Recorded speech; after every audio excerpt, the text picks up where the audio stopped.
कहाँ जा रही हो, किसके साथ जा रही हो, कब वापस लौट के आओगी, जाने की ज़रूरत ही क्या है। अगर आप बाहर निकलते हैं तो झट से फ़ोन कॉल आ जाएगा।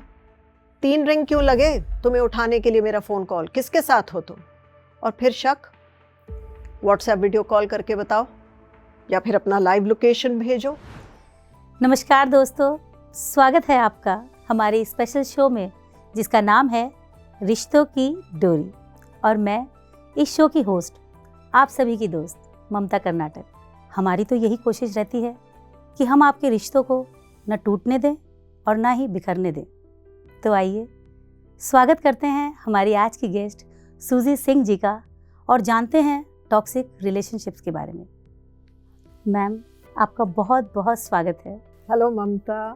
तो मैम, जैसा कि हमारा आज का टॉपिक है टॉक्सिक रिलेशनशिप यानी विषाक्त रिश्ते, तो मैं सबसे पहले शुरुआत इसी सवाल से करना चाहूँगी कि कुछ रिश्ते होते हैं जिनमें नज़दीकियाँ होती हैं, कुछ रिश्तों में दूरियाँ होती है, तो फिर इन टॉक्सिक रिलेशनशिप में क्या होता है?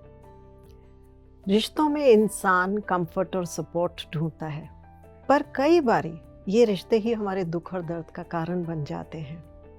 जब भी किसी रिश्ते में एक जना या दोनों जने एक दूसरे को मैनिपुलेट करते हैं, प्रोवोक करते हैं, जज, ब्लेम और शेम करते हैं, थ्रेटन, क्रिटिसाइज या फिर पनिश करने की कोशिश करते हैं, तो वो रिश्तों को टॉक्सिक कहलाया जाता है।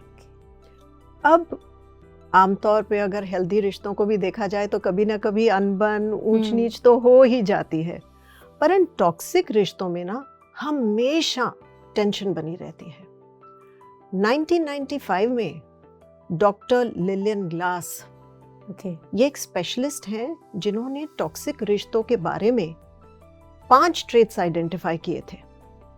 इन रिश्तों में सपोर्ट नहीं होती, कॉन्फ्लिक्ट या टकराव रहता है, नीचा दिखाने की कोशिश की जाती है, कंपटीशन रहता है और डिसरिस्पेक्ट होती है।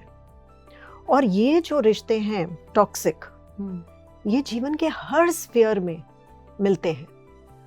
आप पाएंगे इनको पार्टनर्स के बीच में, भाई बहनों में, दोस्तों में, ऑफिस वाली सिचुएशंस में भी, और कई केसेस में तो पेरेंट्स और उनके अडल्ट बच्चों के बीच में भी टॉक्सिक रिश्ता होता है। तो अगर देखा जाए तो ये शब्द टॉक्सिक खुद ही एक एक्रोनिम है। एग्जैक्टली। और इसका हर अक्षर जो है ये हमें रिलेशनशिप टॉक्सिसिटी के बारे में कुछ ना कुछ बताता है। टी माने टेंशन। टॉक्सिक रिश्तों में हमेशा टेंशन और टकराव रहता है। आपकी छोटी छोटी बातों पे डिसएग्रीमेंट्स हो जाती हैं, चिल्ला चिल्ली होती है, आप आर्ग्यू करने लग जाते हैं और फिर छोटी सी बात बड़ी लड़ाई बन जाती है। ओ का मतलब ऑपरेशन यानी कि अत्याचार। कई रिश्तों में फिजिकल, इमोशनल, सेक्सुअल और फाइनेंशियल दबाव डाला जाता है दूसरे पे ताकि उसे कंट्रोल किया जा सके।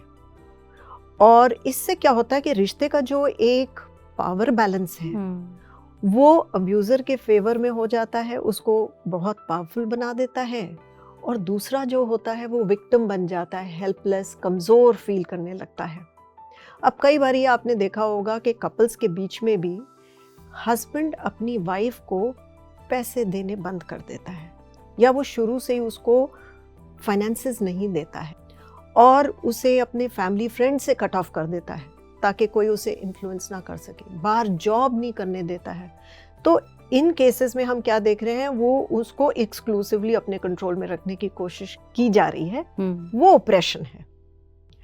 अब एक्स अल्फाबेट, ये रिश्ते एक्सट्रीमली हर्टफुल होते हैं क्योंकि जिस इंसान से हम प्रेम, सपोर्ट एक्सपेक्ट कर रहे हैं, जब वो ही इंसान हमें क्रिटिसाइज कर रहा है, ब्लेम कर रहा है, कर्स कर रहा है, गालियां दे रहा है, हमें नीचा दिखाने की कोशिश कर रहा है, या फिर हमारे सक्सेस से उसको जलन हो रही है, तो हमें बहुत दुख पहुंचता है उस चीज से। अगला अल्फाबेट आई, वो हमें बताता है कि टॉक्सिक रिश्तों में जो विक्टिम होता है वो इन्फीरियर और इनसिक्योर फील करता है। उसकी सेल्फ एस्टीम, उसका सेल्फ कॉन्फिडेंस इतना ज़्यादा लो हो जाता है कि वो खुद पे डाउट करने लग जाता है ऐसी सिचुएशंस में। और अक्षर हमें इंटीमेट पार्टनर वायलेंस के बारे में भी सूचित किया जाता है।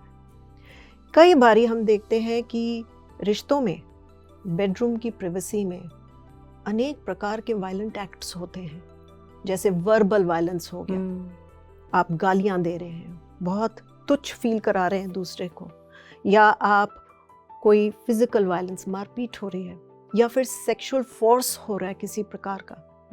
तो इससे क्या होता है, जो अब्यूज हो रहा है वो शर्म के मारे चुप रहता है और फिर वो अब्यूज पैटर्न बढ़ता चला जाता है।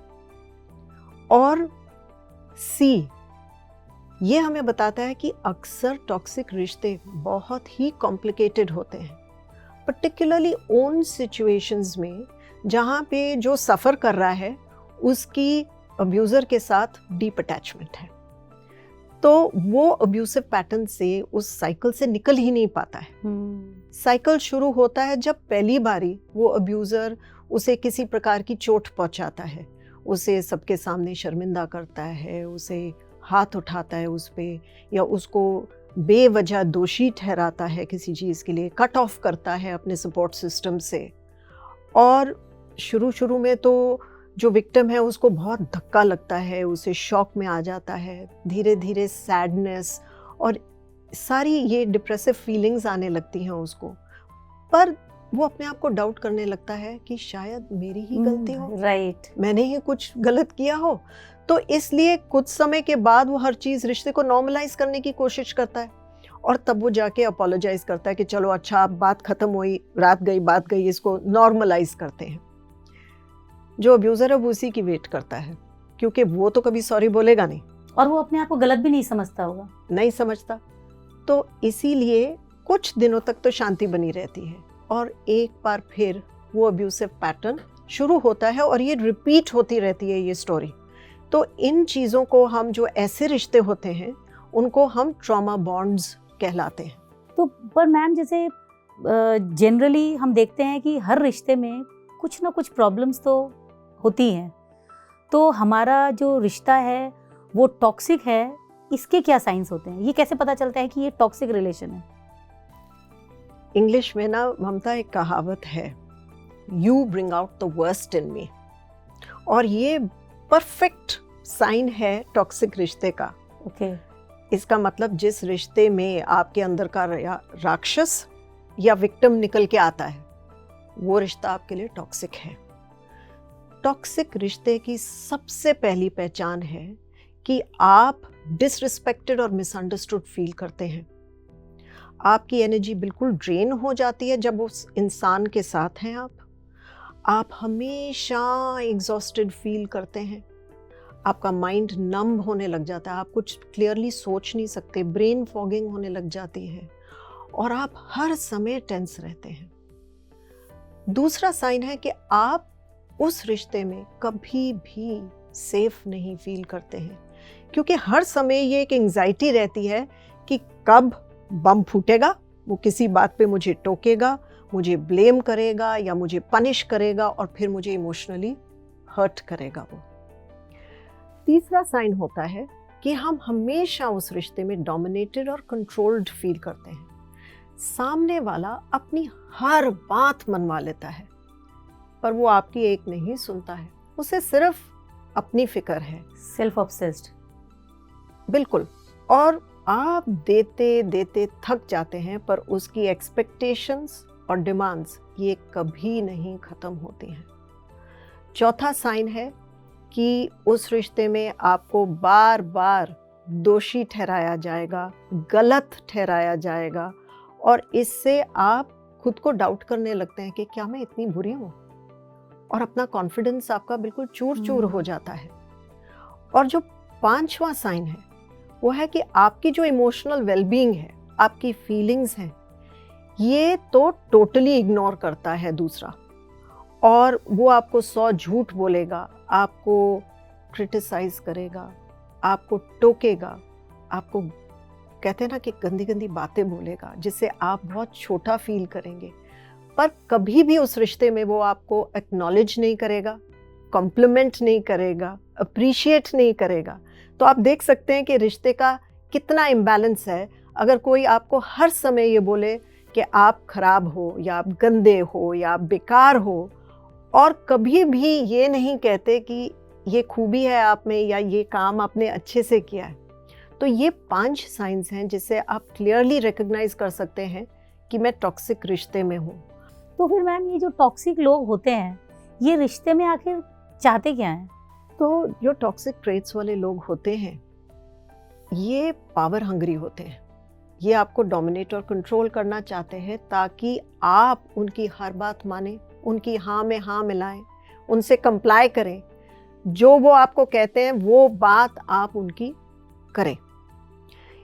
इनको ना अपनी बहुत एक सेल्फ इम्पोर्टेंस होती है। वो सोचते हैं हम बहुत महान हैं, तो ये चाहते हैं कि सारे भी उन्हें वैसे ही ट्रीट करें, इम्पोर्टेंस दें, अटेंशन दें।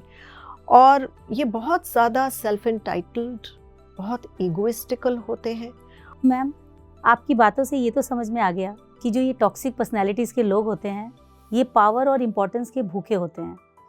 पर ये जो टॉक्सिक लोग होते हैं, ये ऐसे बन कैसे जाते हैं? I mean, क्या ये पैदाइशी ऐसे होते हैं या सिचुएशन या माहौल उन्हें ऐसा बना देता है?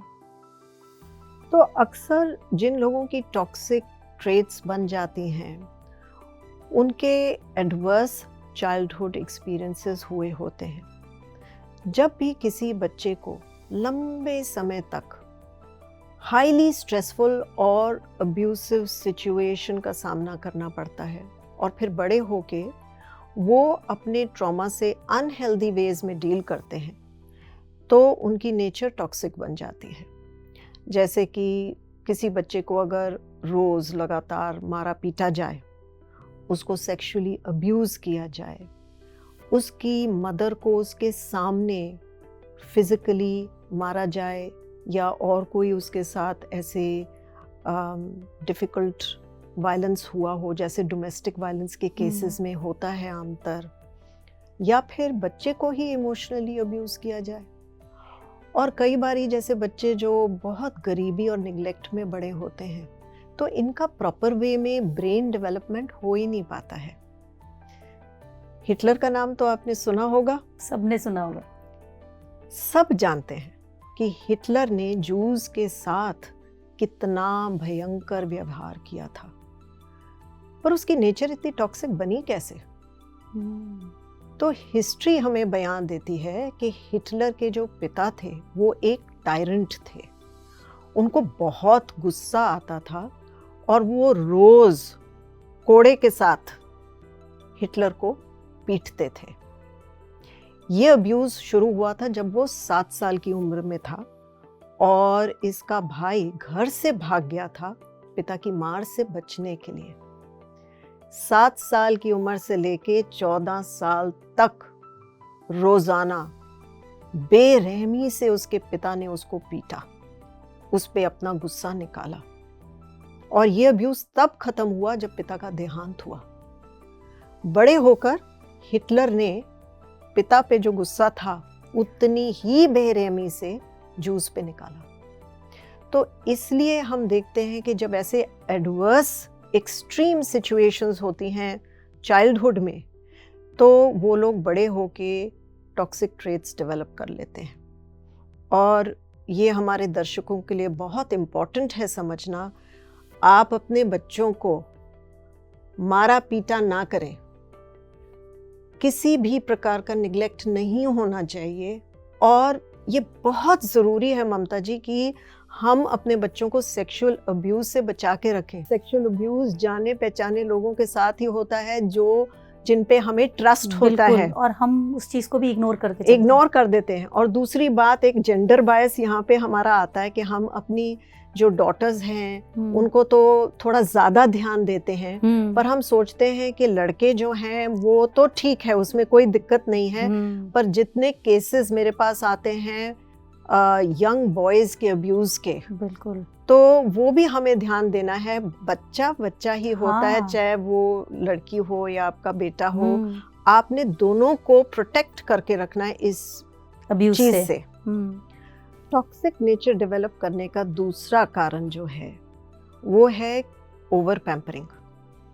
रिसर्च हमें बताती है कि जब हम बच्चों को बहुत ज़्यादा प्रेज करते हैं, ओवर पैम्पर करते हैं, तो बड़े होके वो सेल्फ एंटाइटल्ड बन जाते हैं। ये बहुत सेल्फिश बन जाते हैं ये बच्चे, और हर समय वो दूसरों को मैनिपुलेट करने की कोशिश करते हैं।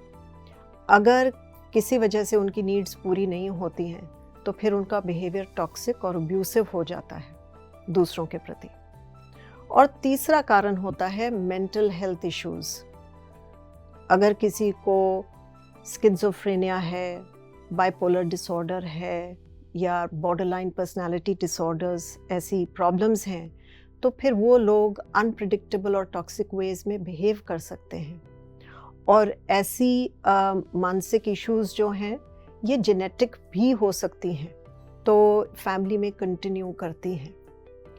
तो ये 3 कारण हैं जिसकी वजह से लोगों की नेचर टॉक्सिक बन सकती है। तो हमें ध्यान देना है कि जहाँ तक हम कंट्रोल कर सकें, अगर एक बच्चे को बड़ा, मैं कहती हूँ कि प्यार वाला एनवायरनमेंट मिले, समझ वाला एनवायरनमेंट मिले, और बैलेंस, मतलब ना ज़्यादा देना है ना कम देना है, हमें मात्रा में देना है। जैसे एक पौधे को पानी अगर ज़्यादा देंगे तो तब भी ख़राब हो जाएगा, कम देंगे तो भी ख़राब हो जाएगा। तो जैसे हम एक पौधे को पानी देते हैं लिमिट में, जितनी उसे चाहिए ग्रो करने के लिए, उतना ही एक बच्चे को भी हमें देना चाहिए। और मैं कहती हूँ कहीं ना कहीं जब हम ओवर पैम्परिंग की बात करते हैं ना, तो प्यार बच्चे को कभी नहीं बिगाड़ता, पर जब हम प्यार की परिभाषा को मटेरियलिज्म से जोड़ देते हैं या सही गलत का उसे नहीं बच्चे को शिक्षा देते, तब दिक्कत आती है। तो प्यार हमेशा होना चाहिए विद इन लिमिट्स, ताकि बच्चे को हम संस्कार सही दे सकें। प्यार अनलिमिटेड करें पर संस्कारों के साथ। तो ये ज़रूरी है कि बच्चे की जो परवरिश है वो डिटर्मिन करेगी कि बड़े होके इनका जो अपने परिवार में माहौल होगा वो टॉक्सिक होगा या वो एक बैलेंस्ड संतुलन वाला माहौल होगा। पर मैम, जैसे जब एक रिश्ते में इंसान बनता है, मतलब 2 लोगों में जब आपस में इतना प्यार होता है, वो जुड़ते हैं, तो फिर रिश्ता बाद में जाके टॉक्सिक कैसे हो जाता है? तो कई लोग जिन्हें हम नार्सिसिस्ट कहते हैं, वो अपने आप को बहुत इम्पोर्टेंट समझते हैं। उनका जीवन में एक सपना सा होता है कि मैं बहुत सक्सेसफुल बनूं, मैं बड़ी ग्रैंड ज़िंदगी जीऊं, और वो चाहते हैं कि सब उन्हें एक सेलिब्रिटी की तरह ट्रीट करें, एडमायर करें, पर खुद ये बड़े मतलबी होते हैं और ये सिर्फ अपने बारे में सोचते हैं। इनके अंदर एम्पैथी नाम की कोई चीज़ नहीं होती। और जिस तरह आपने कुछ देर पहले कहा था, गलती करते हैं तो अपनी गलती कभी नहीं मानते हैं, अपोलोजाइज नहीं करते हैं ये। तो रोमांटिक रिश्ते में नार्सिसिस्ट पहली स्टेज में आपको आइडियलाइज करेगा, आपको एक ऊंचे से पेडेस्टल पे बिठा देगा और वो सारी बातें बोलेगा जो आप सुनना चाहते हैं, जैसे कि तुम बहुत अच्छी हो, इस पूरी दुनिया में तुम्हारे से बेटर कोई नहीं है, सिर्फ तुम ही एक हो जो मुझे समझती हो, और तुम्हारा और मेरा बॉन्ड ना ये स्पेशल है, हम डिवाइन है। हाँ, और मतलब हम तो वो क्या बोलते हैं, ट्विन फ्लेम्स हैं, सोलमेट है। इस तरह बोल के ना वो आपको लव बॉम्ब करेगा, ढेर सारा प्यार देगा, कॉम्प्लीमेंट्स बरसाएगा। तो इतनी सारी अटेंशन और प्रशंसा सुन के आपको लगने लगता है कि ओ माय गॉड, ये तो मुझे सच्चा प्यार करता है। तो आप धीरे धीरे क्या उसे ट्रस्ट करने लग जाती हैं, उस पर डिपेंड करने लग जाती हैं, और एक अटैचमेंट डेवलप हो जाती है जहाँ पे आप उसके सामने अपना दुख सुख सब कुछ बांटना शुरू कर देती हैं। मतलब आप अपने दिल के दरवाजे पूरी तरह से आप ट्रांसपेरेंट हो गई, आपने उनसे रिश्ता जोड़ लिया। तभी आती है डाउनफॉल की स्टेज। ओके। तो नेक्स्ट स्टेज में नार्सिसिस्ट जो है ये आपको डीवैल्यू करेगा। अब ये आपकी गलतियों पे फोकस शिफ्ट करता है और आपको रोकना टोकना, आपको रॉन्ग मेक करना शुरू कर देगा। छोटी छोटी बातों पे आपको बोलेगा कि कितनी मोटी हो गई हो तुम, क्या तुम्हें ड्रेस सेंस भी नहीं है सही तरीके से तैयार होने की, अरे तुम तो मेरे दोस्तों के सामने उठ बैठ भी नहीं सकती हो, तुम्हें उनसे बात करने की तमीज़ नहीं है। तो अगर इस समय पर आप एक स्ट्रॉन्ग बाउंड्री बनाने की कोशिश करती हैं अपने आप को प्रोटेक्ट करने के लिए, तो फिर वो आपको गिल्ट करना शुरू कर देगा और वो आपको बोलेगा इसीलिए तो तुम्हें कोई पसंद नहीं करता है, तुम बिल्कुल फेलियर हो, रिश्ता भी नहीं तुम निभा सकती किसी के साथ। और कई बारी तो वो एक थर्ड पर्सन को उस इक्वेशन में ले आएगा जिसको हम बोलते हैं ट्रायंगुलेशन, और आपको ऐसे बोलेगा तुम्हें पता है वो पड़ोसी वाली किरण वो तुम्हारे बारे में क्या कह रही थी, और तुम्हें कुछ आइडिया भी है जो तुम्हारी बेस्ट फ्रेंड है उससे मैं रेगुलरली बात करता हूँ, वो भी तुम्हें पसंद नहीं करती है। तो इस सेकंड स्टेज में, डीवैल्यूइंग स्टेज में, आप कुछ भी कर लो वो आपको निगेट करेगा, आपको गलत बनाएगा। फिर आती है थर्ड स्टेज। थर्ड स्टेज में वो नार्सिसिस्ट आपको डिस्कार्ड कर देगा, वो आपको धोखा देगा, किसी के साथ अफेयर करेगा, या फिर आपको वो किसी ना किसी बहाने से ब्रेकअप कर देगा।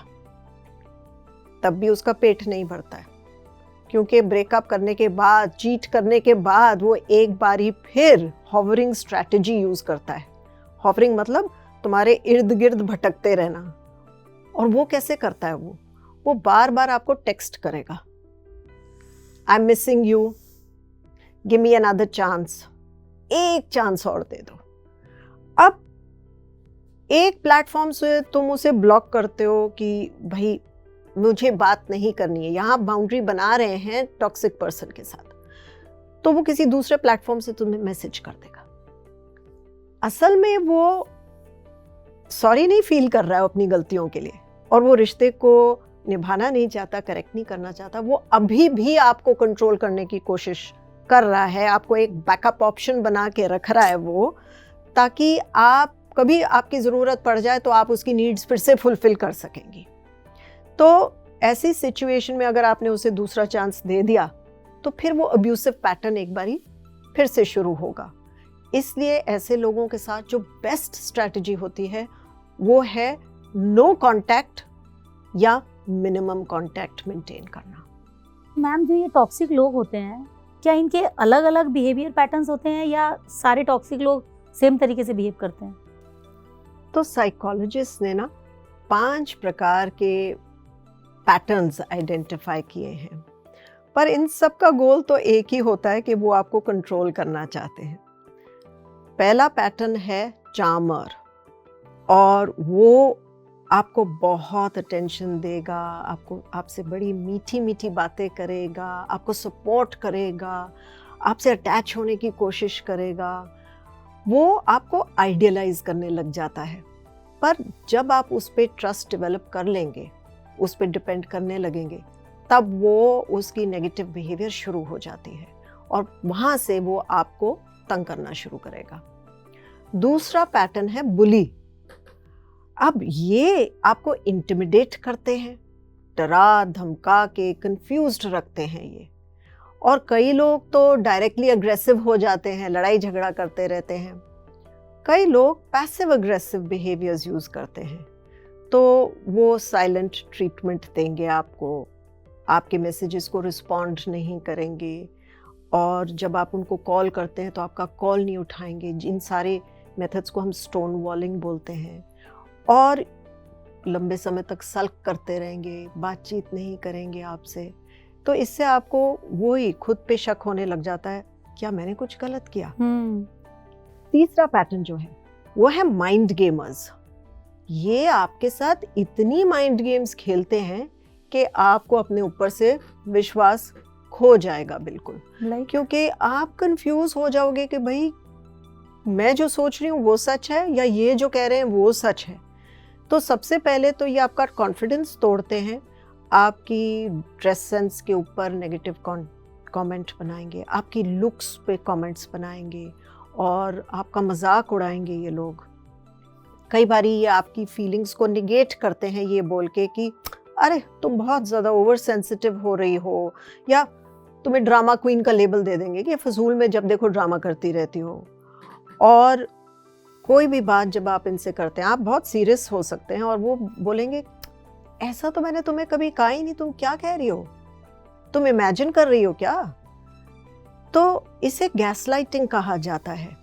और जब कोई आपको गैसलाइट करता है तो आपको खुद अपनी सच्चाई और अपनी जो है इमेजिनेशन के बीच का अंतर आप खो देते हैं, क्योंकि सामने वाला प्रूव करने की कोशिश कर रहा है तुम जो सोच रही हो, तुम जो बात कर रही हो, जो तुम एक्सप्रेस कर रही हो, जिस सिचुएशन के बारे में तुम रेफर कर रही हो, ऐसा कुछ हुआ ही नहीं था। तो ये तो रहा आपका थर्ड टाइप। फोर्थ पैटर्न जो होता है वो है टेकर का। और ये लोग आपको फोर्स करते हैं अपनी बात मनवाने के लिए। अब मान लो कि आप किसी काम में बिजी हैं पर टेकर को आपकी मदद की ज़रूरत है, तो वो किसी ना किसी तरह आपको मैनिपुलेट करेगा और कन्विंस कर देगा कि आपका काम इम्पॉर्टेंट नहीं है, उनका काम बहुत ज़्यादा इम्पॉर्टेंट है, और अगर आप उनकी हेल्प नहीं करते तो आप अच्छे इंसान नहीं हैं। तो गिल्ट में ले आएगा आपको। और उसको ये मतलब नहीं है कि आप क्या करना चाहते हैं, उसको सिर्फ अपने मतलब से मतलब है। और पांचवा टाइप जो है वो है कीपर। उनका एक ही ऑब्जेक्टिव होता है कि वो अब्यूज्ड को अपने कंट्रोल और डोमिनेशन में रखे, मतलब जिस तरह आप उनकी प्रॉपर्टी हैं। और वो ऐसा करने के लिए आपको पुलिस करते रहेंगे। कहाँ जा रही हो, किसके साथ जा रही हो, कब वापस लौट के आओगी, जाने की ज़रूरत ही क्या है। अगर आप बाहर निकलते हैं तो झट से फ़ोन कॉल आ जाएगा, 3 रिंग क्यों लगे तुम्हें उठाने के लिए मेरा फ़ोन कॉल, किसके साथ हो तुम। और फिर शक, व्हाट्सएप वीडियो कॉल करके बताओ या फिर अपना लाइव लोकेशन भेजो। तो इस तरह वो आपको पुलिस करते रहते हैं ताकि आप अपना कोई सपोर्ट सिस्टम ना बना सके, किसी फ्रेंड से ना मिल सके, फैमिली से ना मिल सके, कोई दूसरा आपको इन्फ्लुएंस ना कर सके, और आप पूरी तरह से उनकी अमानत बन के रह सके। तो ये 5 पैटर्न्स होते हैं और आप देख ही रहे हैं कि ये अनेक प्रकार के हैं, काफ़ी कंफ्यूज हो सकता है इंसान। पर अब अगर आप इन 5 के बारे में सोचो और अपनी लाइफ में अपने फ्रेंड्स, अपने रिश्तेदारों के सोचो, तो कई आप आइडेंटिफाई कर पाएंगे कि ऐसे लोग होते हैं। तो मैम ये तो जान लिया कि टॉक्सिक लोग क्या होते हैं, कैसे होते हैं और वो कैसे बिहेव करते हैं, पर ये जो उनका बिहेवियर है, ये जिनके साथ करते हैं यानी जो विक्टिम्स, तो मैं उनके बारे में जानना चाहती हूँ कि ये जो टॉक्सिक बिहेवियर का इन विक्टिम्स के ऊपर क्या असर होता है। तो अगर आप किसी भी टॉक्सिक नेचर वाले इंसान के साथ लंबे समय तक रहते हैं तो आपकी मेंटल, फिजिकल, इमोशनल हेल्थ पे बहुत नेगेटिव इम्पैक्ट आता है। कई लोगों को तो रेगुलर पैनिक अटैक्स आने लग जाते हैं, क्रॉनिक एंजाइटी होती है, मतलब हर समय वो एंग्शियस रहते हैं। अगर घर पे आपका पार्टनर टॉक्सिक है तो आप ऑफिस भी जा रहे हैं तो आप एंग्शियस हैं। इन लोगों को रात को नींद नहीं आती है, इंसोम्निया हो जाता है, हमेशा सैड और डिप्रेस्ड रहते हैं ये लोग। ये इनके ना बहुत सारे एक्स एंड पेन्स शरीर में शुरू हो जाते हैं जो अनएक्सप्लेन्ड, अनडायग्नोज्ड रहते हैं। हमेशा सिर में दर्द रहना, माइग्रेन्स फ्रीक्वेंटली होना, शोल्डर पेन, लेग पेन्स, और जिसे हम कहते हैं फाइब्रोमायल्जिया, जो आपको मतलब इतना डिसेबल कर देता है, आप इतने पेन में होते हैं आपकी बॉडी कि आप फंक्शन भी नहीं कर सकते, ऑफिस भी नहीं जा सकते, आप छुट्टी लेनी पड़ती है आपको। और कई केसेस में कंटिन्यूस डाइजेस्टिव प्रॉब्लम जैसे IBS हो गया, और आपको अल्सर्स हो जाते हैं। आपकी इम्यूनिटी जो है वो बिल्कुल ड्रॉप कर जाती है, बार बार आप बीमार पड़ रहे हैं या हमेशा थके हुए रह रहे हैं, सुबह उठते हैं तब भी पूरी रात सोए हैं पर फ्रेश नहीं हो पाते हैं क्योंकि क्रॉनिक फटीग हमें हो जाता है। और जहाँ तक हमारी इमोशनल मेंटल हेल्थ का सवाल है तो हमारा सेल्फ एस्टीम, सेल्फ कॉन्फिडेंस और सेल्फ वर्थ ये तो नेगेटिव में ही चला जाता है। अब आप ही सोचिए कि अगर इंसान ऐसा जीवन जी रहा है जहाँ ना वो कुछ सोच सक रहा है, ना वो सुबह उठ सकता है, ऑफिस भी जाता है तो पूरा टाइम उसके शरीर में दर्द चल रहा है, डाइजेस्टिव प्रॉब्लम्स हो रहे हैं, तो उसका जीवन कैसा होगा? और ये सारा असर है उस टॉक्सिक पर्सनालिटी के एक्सपोजर से। मैं कई बार कहती हूँ कि ये टॉक्सिक पर्सनालिटीज़ जो होती हैं ये एक न्यूक्लियर रिएक्टर की तरह होती हैं। इनकी रेडिएशन में अगर आप आ गए तो आप ख़त्म ही होंगे, क्योंकि आपके जीने की रुचि ख़त्म हो जाती है। आप एक प्रोडक्टिव और प्रॉस्परस जीवन नहीं जी पाते हैं फिर। Oh my God. तो फिर अगर हमारे साथ कोई ऐसा टॉक्सिक बिहेवियर कर रहा है तो फिर हमें क्या करना चाहिए? तो मान लें कि आपका अभी कोई एक्टिव कॉन्फ्रंटेशन चल रहा है एक टॉक्सिक इंसान के साथ, मतलब वो आप पे अभी बरस रहा है, तो उस समय आपको इमीडिएटली पहले क्या करना है कि अपनी एनर्जी बॉडी को क्लोज करना है। तो मैं सजेस्ट करती हूँ कि अपनी आज से सामने आर्म्स क्रॉस कर ली और अपनी लेग्स को क्रॉस कर लिया। तो ये आप कहीं भी कर सकते हैं, ऑफिस में भी हैं तो कर सकते हैं, घर पे भी कर सकते हैं। इससे क्या होता है कि आपका जो थर्ड चक्रा है वो आपका पावर सेंटर है, मणिपुरा चक्रा। ऐसे बॉडी की एनर्जी को क्लोज करने से आपके पावर सेंटर पे डायरेक्ट अटैक नहीं आता है। तो ये तो हमने अपने आप को एनर्जेटिकली प्रोटेक्ट किया या डिफेंड किया है। दूसरा हमें क्या करना है, और ये बहुत बहुत इम्पॉर्टेंट है, कि हमें रूल ऑफ 3 फॉलो करना है। सामने वाला क्या चाहता है, जो टॉक्सिक पर्सनालिटी वाला है वो आपको कुछ बात बोलेगा, प्रोवोक करेगा। प्रोवोक करने का मतलब है कि वो सामने से रिएक्शन चाह रहा है।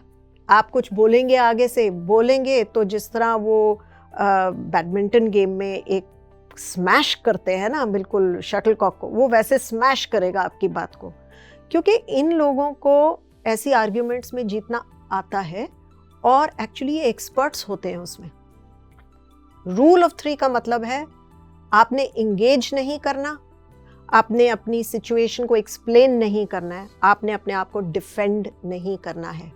जहाँ पे भी आपने कोई एक्सप्लेनेशन देने की कोशिश की, नहीं मेरा मतलब वो नहीं था, ये था, तो वो आपको कुछ बोलेगा और हर्ट करेगा, आपको गलत बनाएगा। या आपने अपने आप को डिफेंड करने की कोशिश की, मैंने तो ऐसा बोला ही नहीं था, ये बात तो हुई नहीं थी, आप मेरे को मिसअंडरस्टैंड कर रहे हैं। तो जहां आपने इंगेज किया वहां आपने अपने खुद का अब्यूज बढ़ा दिया है। तो ये रूल ऑफ 3 हमें फॉलो करना है।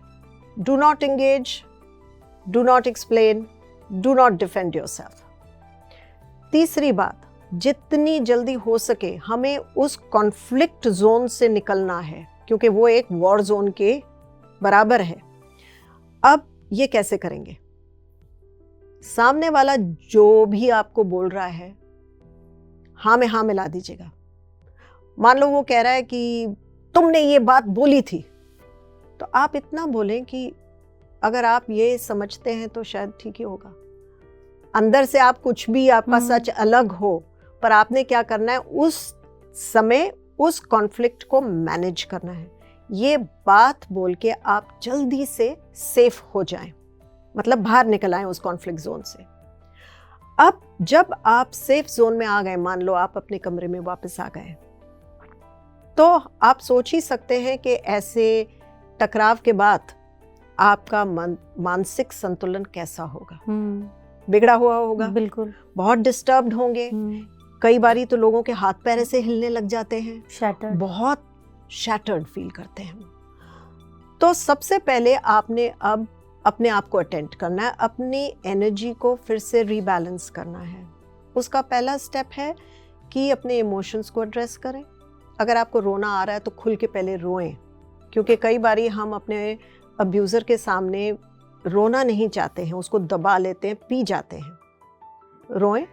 उसके बाद जो भी हमारी टॉक्सिक इमोशंस हमारे अंदर रिएक्शंस पैदा हुए हैं, उनको इमोशंस को नेम करें और ब्रेथ के द्वारा उनको शरीर से बाहर रिलीज करें।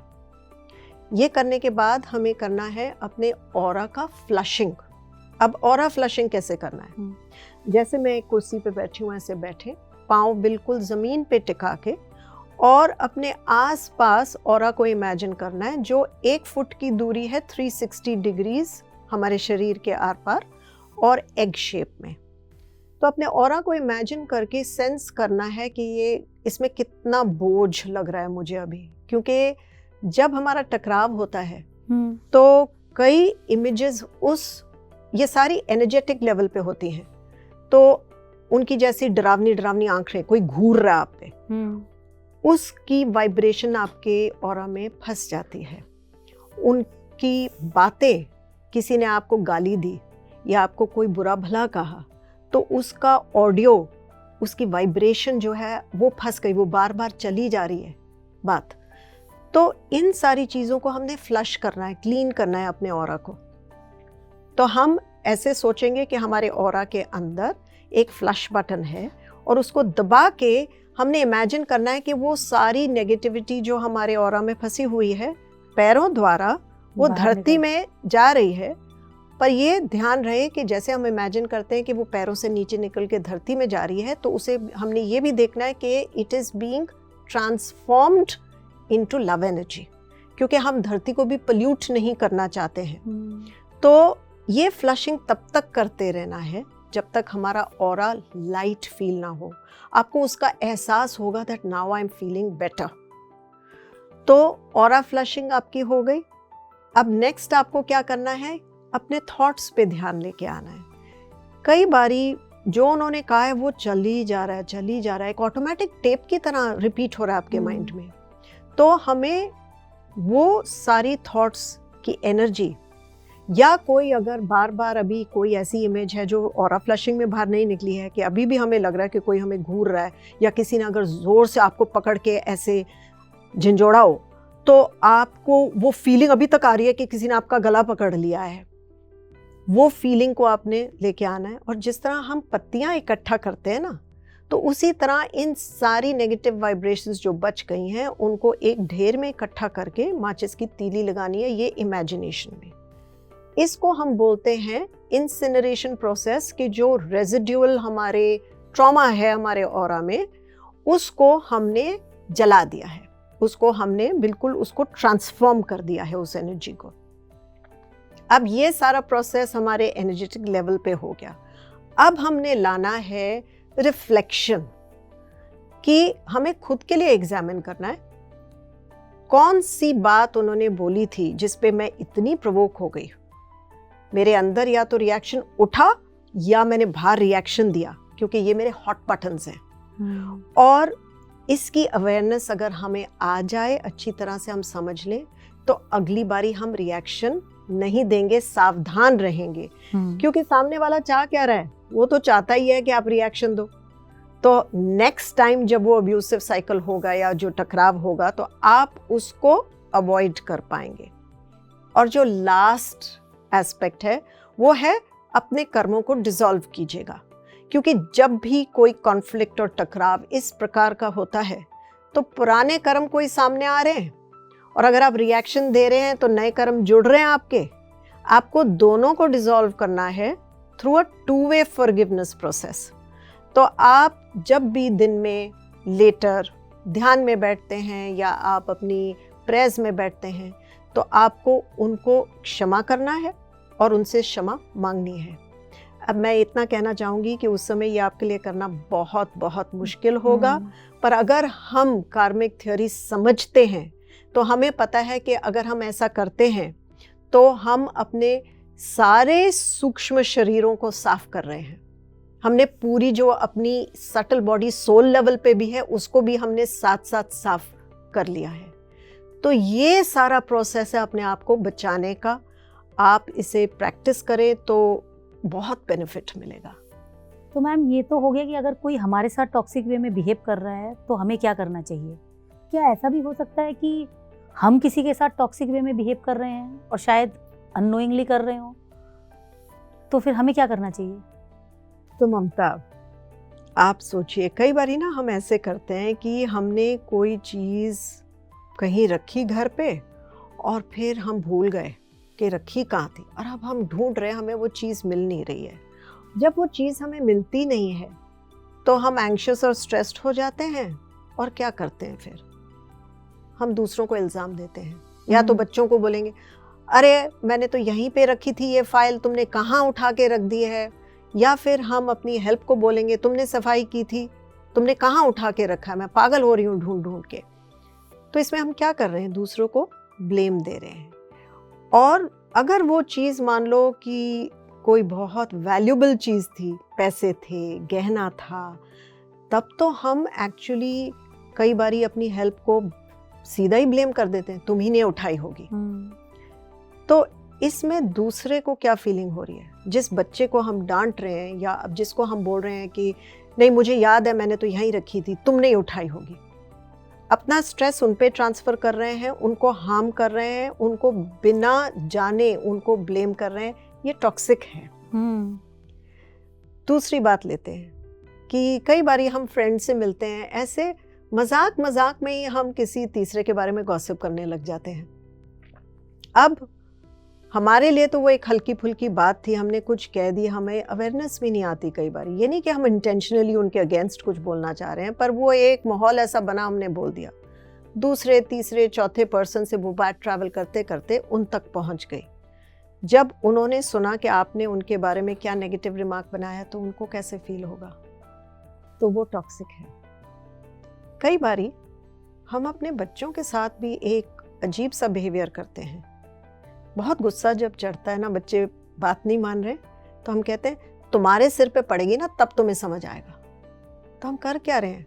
टॉक्सिक। हम कर्ज कर रहे हैं अपने बच्चों को, श्राप दे रहे हैं कि उनके सिर मुसीबत आएगी। ब्लेस करने की जगह हम अपना गुस्सा अनकंट्रोल्ड वे में उन पे निकाल रहे हैं। उनके लिए टॉक्सिक बिहेवियर है। और उनके मन में क्या बीतती होगी, मेरी माँ मेरे साथ कैसा व्यवहार कर रही है। और जिन लोगों ने हमें हर्ट किया होता है उनके लिए हमारे क्या थॉट्स आते हैं? मैं चाहती हूँ कि इसके साथ भी कुछ बुरा हो, तभी ये जानेगा समझेगा दर्द क्या है, पीड़ा क्या है, इसने मेरे को कितना तकलीफ दी है मुझे। ये टॉक्सिक है। जब भी हम किसी के बारे में चाहे लाइटली चाहे सीरियसली डेरोगेटरी रिमार्क्स बनाते हैं, जैसे कि अरे तुम स्टूपिड हो, तुम्हें नहीं मालूम, तुम तो बिल्कुल पागल हो, तुम्हें क्या पता है इन चीज़ों का, या कुछ नहीं कर पाओगे तुम अपने जीवन में, यूजलेस हो तुम, ये टॉक्सिक है। तो अगर हम अपने माइंड को एग्जामिन करते हैं ना एक दिन में, आप सरप्राइज्ड रह जाएंगे कि अगर अवेयरनेस से आप रिफ्लेक्शन करें रोज़, तो हर इंसान दिन में इतने ज़्यादा टॉक्सिक थॉट्स सोचता है और कई टॉक्सिक बिहेवियर्स हम खुद दूसरों के साथ करते हैं। राइट। जब बड़े बड़े महापुरुष जैसे कबीरदास ने कहा, बुरा जो देखन मैं चला, बुरा ना मिला कोई, जो दिल खोजा आपना, मुझसे बुरा ना कोई। तो मैं कह रही हूँ प्रॉब्लम यह है कि हम अपना दिल नहीं खोजते हैं। मतलब रोज रात को अगर हम रिफ्लेक्शन में बैठें, इंट्रोस्पेक्ट करें, आज मैंने किसको दुख पहुंचाया, आज मैंने किसके बारे में बुरा सोचा, क्योंकि वो वाइब्रेशन उन तक पहुंच जाती है। और वो सोच के जब हमें पता चल गया, दो चीजें हैं, एक तो उसी टाइम उनकी आत्मा से हम क्षमा मांग लें, और दूसरा अवेयर हो जाएं कि आगे से अपने साथ एक संकल्प लेना है कि ये पैटर्न मैं फिर रिपीट नहीं करूंगी, मुझे कितना भी गुस्सा आए। और सारी प्रॉब्लम क्या है ममता, हमारा जीरो कंट्रोल है अपनी बिहेवियर के ऊपर, अपने माइंड के ऊपर। तो अगर पहले तो हम अवेयर होंगे और फिर थोड़े अपनी बिहेवियर को मॉनिटर करना होगा, तभी जाके हम इसे सुधार पाएंगे। तो बेसिकली मैं ये पूछना चाहती हूँ कि अगर हमें ये किसी पॉइंट पे ये समझ आ जाए कि हमारा बिहेवियर टॉक्सिक रहा और उसकी वजह से सामने वाले को ये परेशानी हुई या वो इस चीज़ से सफ़र कर रहा है, तो फिर हम उस समय ऐसा क्या कर सकते हैं? क्योंकि जो बीत गया उसे तो हम बदल नहीं सकते, जो हम कर चुके हैं उसे हम सुधार नहीं सकते। तो हम अब ऐसा क्या करें जिससे उसकी जो स्थिति है, चाहे वो मेंटली बिगड़ी हो चाहे फिजिकली बिगड़ी हो, हम उसको सही करें? तो मेरे हिसाब से मेरी प्रैक्टिस में जो मैं करती हूँ, और वो मुझे काफ़ी डिफ़िकल्ट लगता है, सबसे बड़ी चीज़ है फेस टू फेस कन्फेशन। क्योंकि जब हम सामने को जाके बोलते हैं मुझसे गलती हुई, मुझे माफ़ कर दीजिए, तो इसमें बहुत ह्यूमिलिटी उत्पन्न होती है और हमारी ईगो इतनी बड़ी होती है कि हम, कई लोग मुझे बोल देते हैं मैं सामने सॉरी वॉरी नहीं बोलूँगा उनको, मैं, आप बोलते हो तो मैं अपनी प्रेयर में सॉरी बोल दूँगा, पर फेस टू फेस कन्फेशन ये बड़ा पावरफुल है। तो बच्चों के साथ अगर आपने गुस्सा कर दिया है तो बाद में उनसे जाके बोले बेटा मम्मा टेंस थी, आप पे निकाल दिया, मुझे प्लीज़, मैं सॉरी हूँ, आगे से ध्यान रखूँगी। अब क्या है, आप बच्चों को भी वही शिक्षा दे रहे हैं एक अच्छा इंसान बनने के लिए। तो बेस्ट ये है कि आप कन्फेस करना सीखें।